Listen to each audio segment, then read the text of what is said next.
हमारे पूर्व सांसद, गरीबों के नेता डॉक्टर सुशील कुमार इंदौरा जी, हमारे साथी कुलबीर बेनीवाल जी, पूर्व विधायक नरेश शैलवाल जी, हमारे इस गांव से बहुत ही हमारे जुझारू नेता और दड़वा कला से पूर्व विधायक भरत सिंह बेनीवाल जी, लग रहा था कि रिश्तेदारियां हैं इनकी यहां पर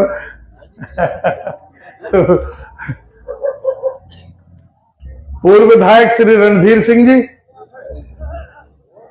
हमारे साथी जो आदमपुर से चुनाव भी भारतीय जनता पार्टी की टिकट पर लड़े हैं, श्री करण सिंह रनोलिया जी,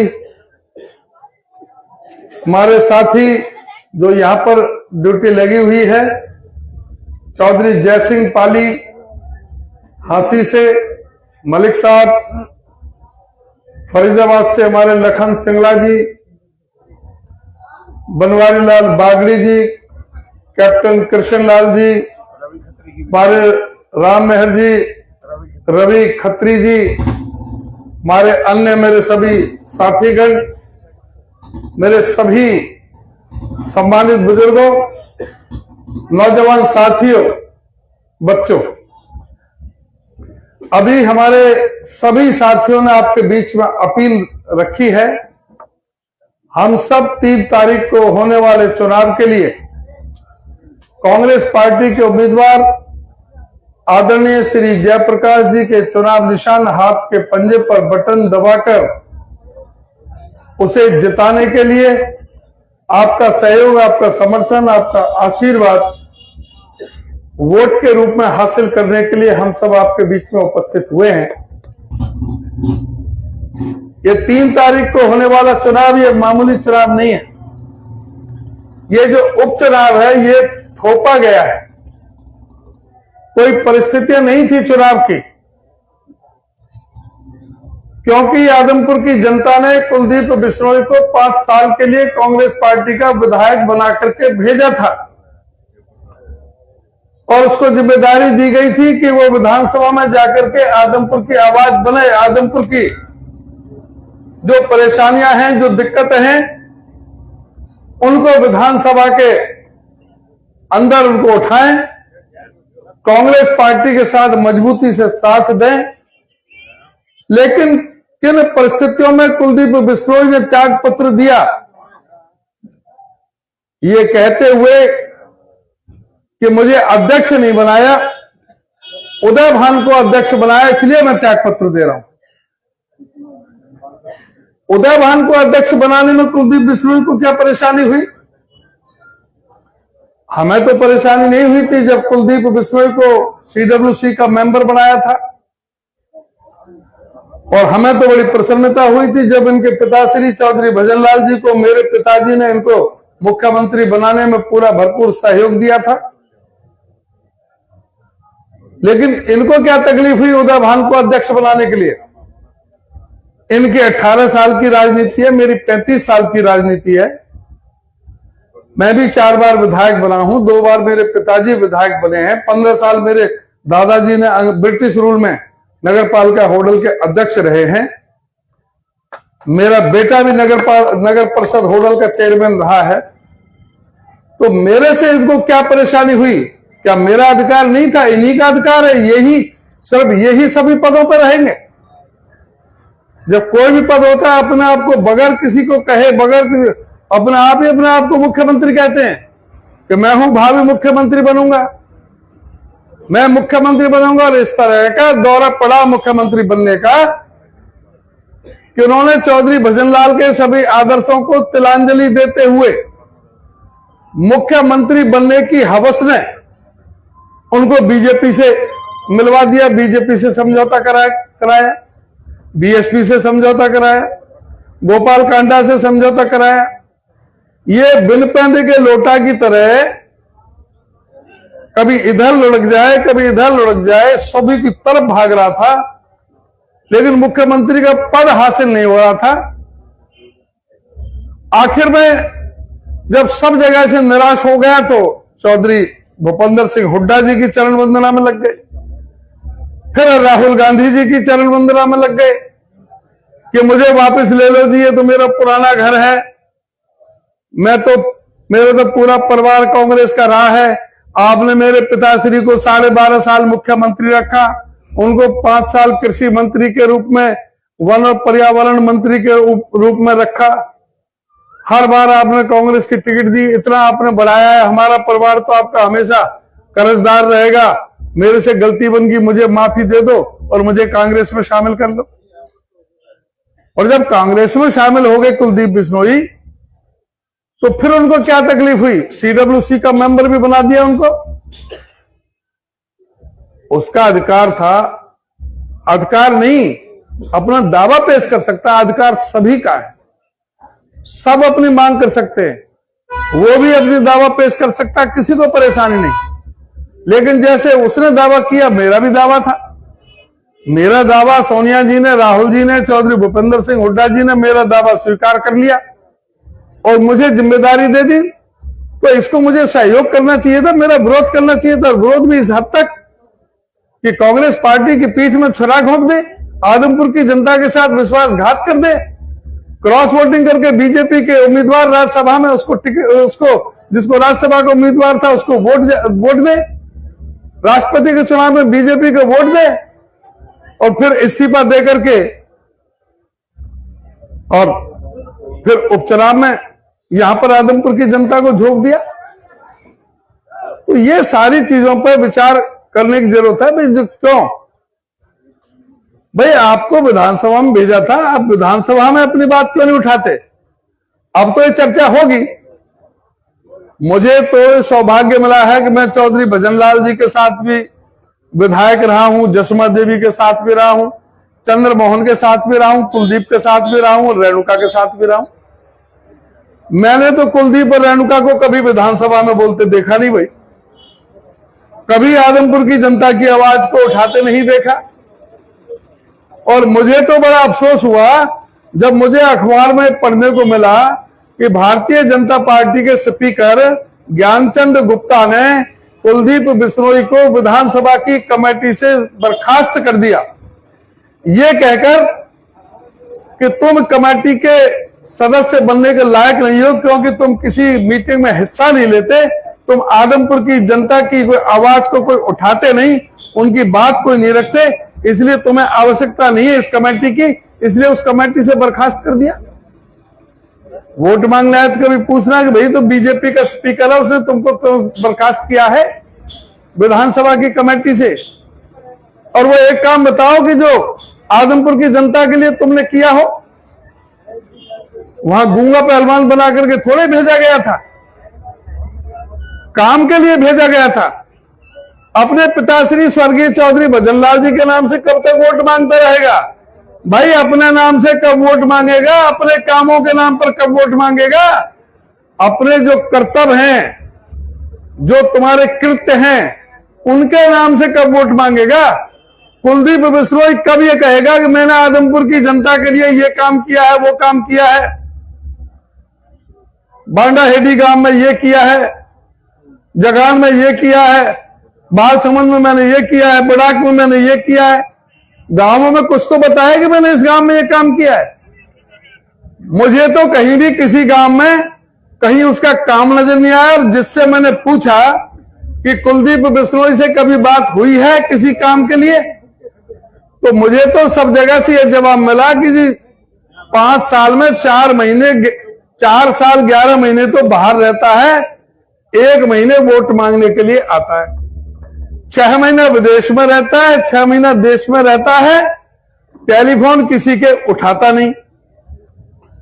अब ये क्या परिस्थिति है भाई? जिसके लिए तुम्हें भेजा है, जिसके लिए तुम भाई अपने काम के लिए कब वोट मांगोगे? तुम ये बताओ कि भाई तुमने क्या किया इस 18 साल की राजनीति में। जब बेहद दुख होता है जब लोग बताते हैं कि ये एकमात्र ऐसा एमपी है जिसका एमपी लेड फंड लैप्स हो गया था, लैप्स हो जाता था हर साल और वापस जाता था। इसने अपने एमपी लैड फंड से भी अपने हलके में भी किसी भी तरह का कोई विकास का काम नहीं करवाया। इसने अपने एमएलए के फंड को भी इस्तेमाल नहीं किया। तो ये एमएलए के काबिल किस तरह से हो गया? अपने आप को भावी मुख्यमंत्री कहने से मुख्यमंत्री थोड़े बन जाएगा। भाई तुम्हारे कुछ मुख्यमंत्री की से कुछ कर्तव्य तो कुछ करके दिखाओ। अरे कांग्रेस के मंच में तो आप कहते हैं कि मैं भावी मुख्यमंत्री हूं, मुख्यमंत्री बनूंगा, लेकिन एक आध बार भारतीय जनता पार्टी के मंच पर भी खट्टर के सामने भी कह दो कि मैं बीजेपी का मुख्यमंत्री हूं, भावी मुख्यमंत्री बनूंगा, बीजेपी मुझे मुख्यमंत्री बनाएगी। कहीं भाषण में तो कह दे कि बीजेपी मुझे मुख्यमंत्री बनाएगी, मैं भावी मुख्यमंत्री हूं। अब तो ये कहता है कि मैं हरियाणा छोड़कर राजस्थान में राजनीति करूंगा। तो भाई इसका हरियाणा की राजनीति से कोई नहीं, बहुत बहका लिया, लोग समझ गए। अब ये राजस्थान में बहकाने जाएगा, इसका यहां से कोई राजनीति से कोई मतलब नहीं रह गया है। अब कुलदीप बिश्नोई जब से बीजेपी में गया है तो भाई फिर तो जो सवाल पहले उठते थे बीजेपी पे, तो उनका जवाब तब कुलदीप को भी देना पड़ेगा। कुलदीप को यह बताना पड़ेगा कि भाई जो स्कूल हैं, जो शिक्षा का है हमारा, आपने देखा है कि भाई कोई भी सरकारें स्कूल खोलने का काम करती हैं कि बंद करने का काम करती हैं? कोई सरकार आपने ऐसी देखी है जिसने स्कूल बंद करे हों? हुड्डा साहब के टाइम में करीब 2500 स्कूल नहीं खुले थे।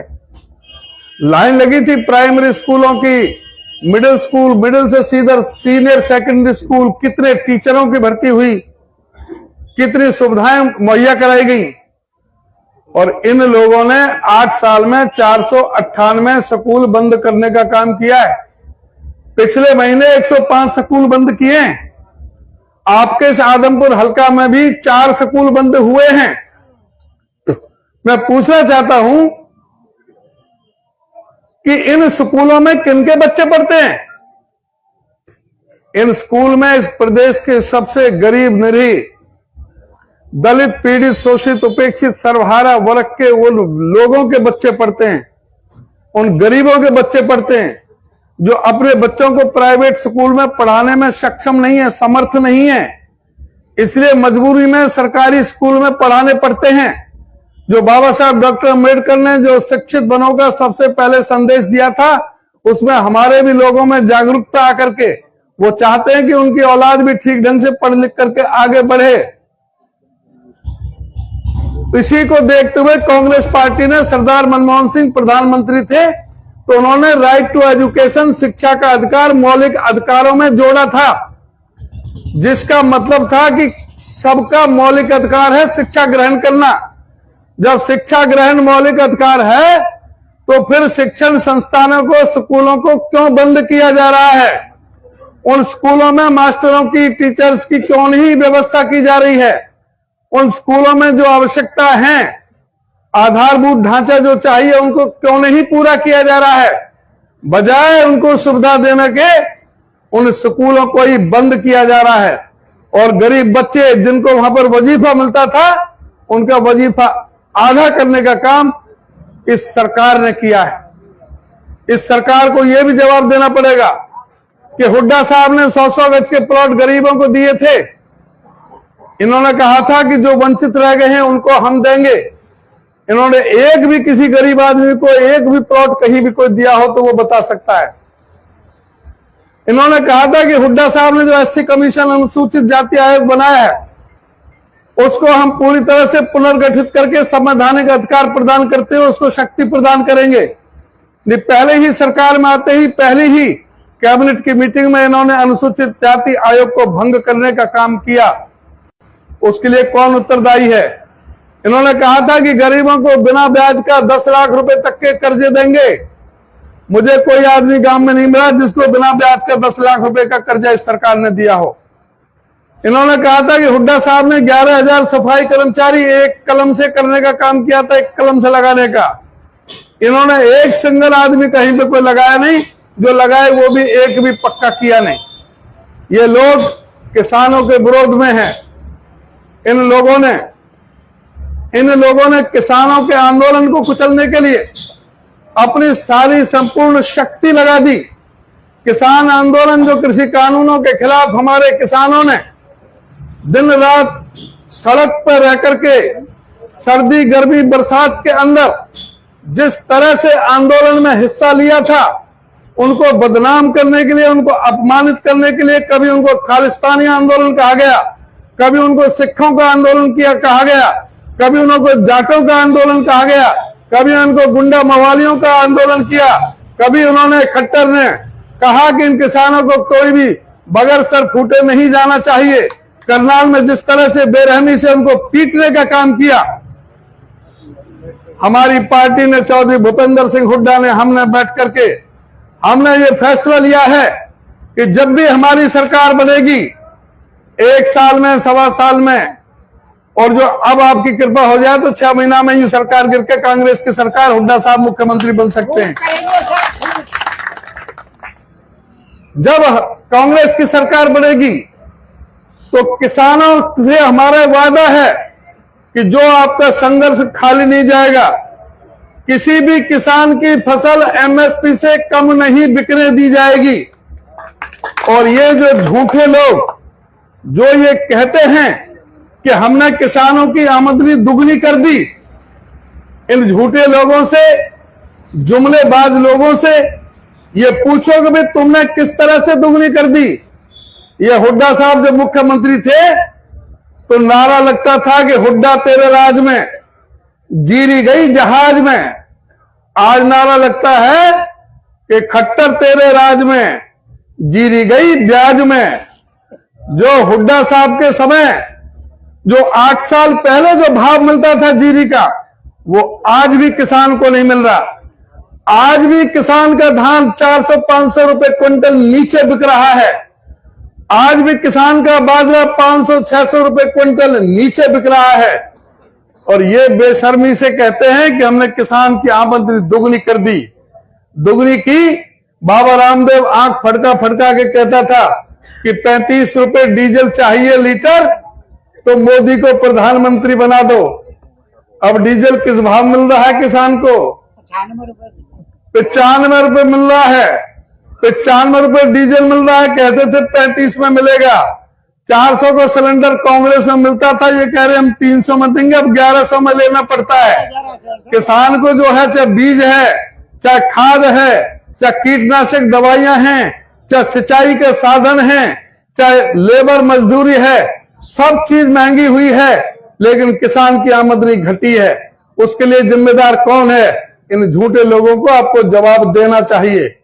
आप लोगों को यह जवाब भी देना पड़ेगा, इनसे पूछना पड़ेगा कि जो चौधरी देवीलाल के समय में बूढ़ों की पेंशन शुरू की थी, 100 रुपया से शुरुआत हुई थी, जिसका हुड्डा साहब ने 1500 रुपए पहुंचाया था।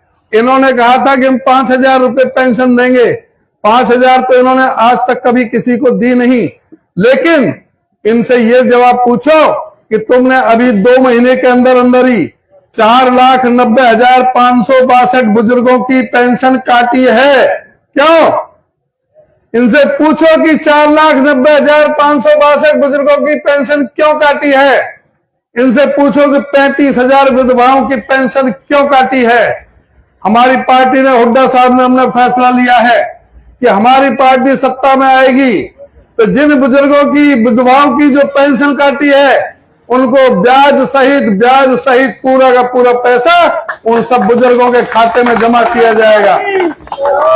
हमारी पार्टी ने यह भी फैसला लिया है, सत्ता में आने के बाद 1 महीने बाद, 5 साल बाद नहीं, 1 महीने बाद जो भी पेंशन बुढ़े बुढ़िया को मिलेगी, 200 रुपया रोज, 6,000 बुढ़े को और 6,000 बुढ़िया को, 12,000 रुपया महीना बुढ़े बुढ़िया को पेंशन देने का काम करेंगे।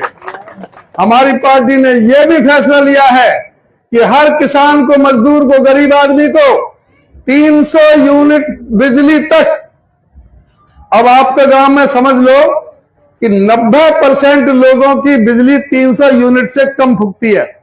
मुश्किल से 10% लोग मिलेंगे गांव में जिनको 300 यूनिट से ज्यादा बिजली उनका बिल आता हो। 300 यूनिट तक बिजली, जो समझ लो 90% गांव पर बिजली के बिल ही नहीं आएंगे। ये हमारा फैसला है। हमारा फैसला है कि जो गरीबों को, हरिजन पिछड़े, जो बीपीएल कार्ड धारक हैं, लैंडलेस हैं, भूमिहीन हैं, उन सबको दोबारा से हुड्डा साहब ने जिस तरह से 100-100 गज के प्लॉट पहले दिए थे, उसी प्रकार दोबारा से 100-100 गज के प्लॉट दिए जाएंगे। हमारी पार्टी ने यह भी फैसला लिया है कि हम एससी कमीशन का दोबारा से पुनर्गठन करेंगे और हमारी पार्टी ने हर एक का, किसान का, मजदूर का, गरीब का, उनको आगे रख करके सारी हमें नीतियां बनानी है। बच्चों के जो स्कूल हैं ये अपग्रेड भी होंगे, स्कूल नए भी खुलेंगे, उन पर नए अध्यापक भी आएंगे और इनकी तरह नहीं, इन्होंने 1,82,000 पद आज हरियाणा में खाली पड़े हैं, कोई नौकरी लगाने वाला नहीं है, खाली पड़े हैं। हम सरकार में आएंगे तो 1 साल के अंदर अंदर सारी की सारी नौकरियां लगा करके हम देंगे। तो इस तरह से जो बच्चों से जो संबंधित जो है, एजुकेशन से, हमारे नौजवानों से, किसानों से, मजदूरों से, गरीबों से, दलितों से, पिछड़ों से, उन सबका हमारा ख्याल रखने का काम किया है। हुड्डा साहब ने जो पिछड़े जाति की जो क्रीमी लेयर की थी वो 8 लाख रुपए थी, इस सरकार ने घटा करके 6 लाख कर दी आरक्षण की, यानी 6 लाख कर दी। जो 6 लाख से ज्यादा इनकम है उनको आरक्षण की सुविधा नहीं मिलेगी। हमारी पार्टी ने यह फैसला लिया है कि हम सत्ता में आते ही 6 लाख और 8 लाख नहीं, 10 लाख रुपए हम पिछड़ी जाति की करेंगे। और इस खट्टर सरकार ने, हमारे माटीकला बोर्ड के चेयरमैन रहे हैं करण सिंह रनौलिया, हमारे केस कला बोर्ड का चेयरमैन था अपना योगी हांसी वाला, योगेंद्र योगी, हुड्डा साहब ने बनाया था, इनको सम्मान दिया था। कुमार जाति को, नाई बिरादरी को उनके लिए अलग से एक सम्मानजनक पद दिया, उनके एक महकमा विभाग बनाया।